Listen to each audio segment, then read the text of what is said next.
Estudio Tuskegee. Este fue un proyecto de investigación que utilizó un tratamiento cruel e inservible para tratar de curar una enfermedad que de por sí ya es bastante dolorosa. Fue un horrible experimento médico que se llevó a cabo en Tuskegee, Alabama, en 1932. En ese momento se estaban haciendo pruebas para el tratamiento para la sífilis, una enfermedad venérea que causa sarpullidos, dolor, locura, ceguera y en última instancia consume la vida. El gran problema es que en esa época estaban usando como tratamiento el mercurio, un compuesto tóxico que causa insuficiencia renal, pérdida de dientes, deformidad y lleva a la tumba. El inhumano estudio fue financiado durante 6 meses por el gobierno estadounidense. Sin embargo, siguió durante más de 40 años. Según registros, este horrible experimento se llevó a cabo en 600 pacientes, la mayoría de ellos afroamericanos pobres y analfabetos, pero seguro fueron muchos más. A estos pacientes se les negó el tratamiento real, y es una muestra de todo lo que está mal en nuestro mundo.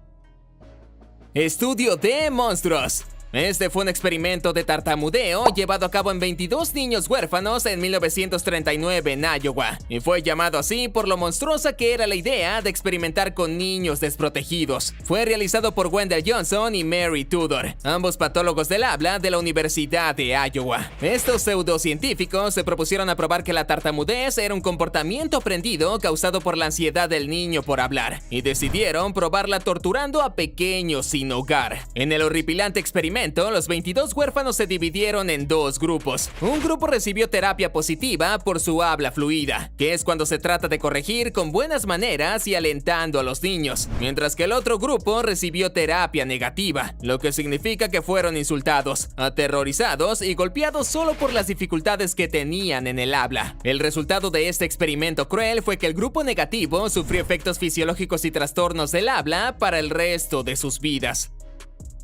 Estudio de Marion Sims. Puede que algunos de ustedes hayan escuchado el nombre de este supuesto médico, porque fue considerado el padre de la ginecología moderna durante años. Pero hoy sabemos que no estaba lejos de ser uno de esos carniceros de película de terror. Desafortunadamente, todo el conocimiento de Marion Sims del sistema reproductivo femenino proviene de un escalofriante experimento que realizó con mujeres afroamericanas entre 1845 y 1849. Sims realizaba cirugías en mujeres sin anestesia, porque argumentaba que el dolor no tenía magnitud suficiente como para que el uso de anestesia fuera necesario, algo con lo que las mujeres no coincidían en lo más mínimo, aunque claro, tampoco eran escuchadas. Como se imaginarán, los daños que provocó a sus víctimas fueron incalculables, pero lo más terrible es que hoy se sabe que ninguna de las cirugías practicadas por este monstruo fueron consentidas. Las mujeres eran obligadas a someterse a los brutales procedimientos experimentales como parte de trabajos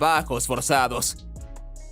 Estudio con guatemaltecos. Por desgracia, los pacientes del estudio Tuskegee no fueron las únicas víctimas de estudios abominables relacionados con la sífilis. Los guatemaltecos también se vieron afectados por la experimentación relacionada con esta enfermedad. Y en este caso todo resulta completamente aterrador si tenemos en cuenta que infectaron a propósito a sus pacientes para las pruebas. Escucharon bien. Entre 1946 y 1948, los gobiernos de Estados Unidos y Guatemala copatrocinaron un estudio que involucró la infección deliberada de 1,500 hombres, mujeres y niños guatemaltecos con sífilis, y sin que los pacientes supieran nada. Se supone que el estudio estaba destinado a probar productos químicos para prevenir la propagación de la enfermedad, pero no me imagino un procedimiento más despreciable. La peor parte es que no hubo consecuencias para los médicos o para Estados Unidos. Lo único que sucedió es que el 1 de octubre de 2010, la secretaria de Estado Hillary Clinton emitió una declaración de disculpas, un papel que simplemente no sirve de nada.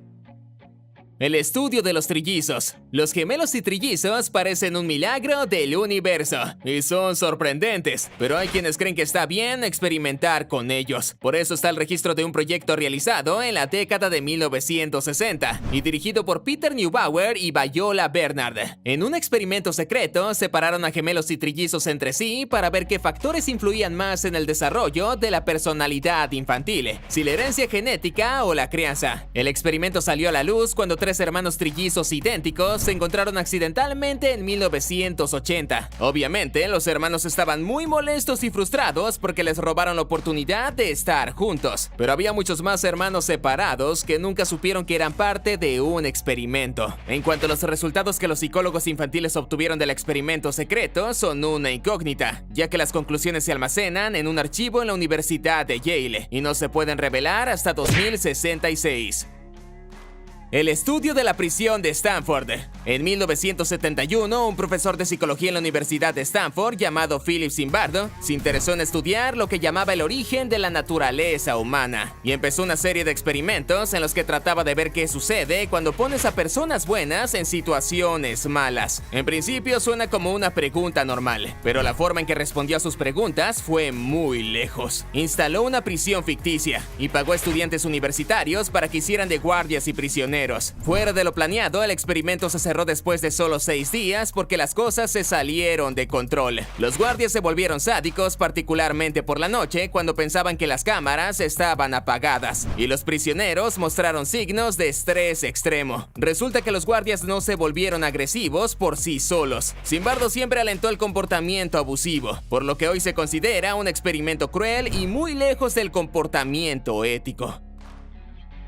Los cuerpos de Burke y Hare. Hacia 1830, muchos anatomistas comenzaron a comprar cuerpos sacados de tumbas por ladrones o a robar ellos mismos porque era muy difícil conseguir material para sus investigaciones. Y bueno, puesto que en ese tiempo un cuerpo se podía vender a un buen precio, el propietario de una pensión de Edimburgo, William Hare, y su amigo William Burke lo tomaron como una oportunidad para volverse ricos, sin siquiera tener que ensuciarse las manos en el cementerio. De 1827 a 1828, los dos hombres asfixiaron a más de una docena de huéspedes en la pensión y vendieron sus cuerpos al anatomista Robert Knox. Según cuentan, Knox no se dio cuenta de que los cuerpos que le traían estaban sospechosamente frescos, pero yo creo que simplemente no le importaba. De todas formas, eso no evitó que más tarde Burke fuera ahorcado por sus crímenes, y el caso impulsó que los cuerpos que no son reclamados hoy lleguen a los hospitales universitarios, lo que ahora me suena muy perturbador.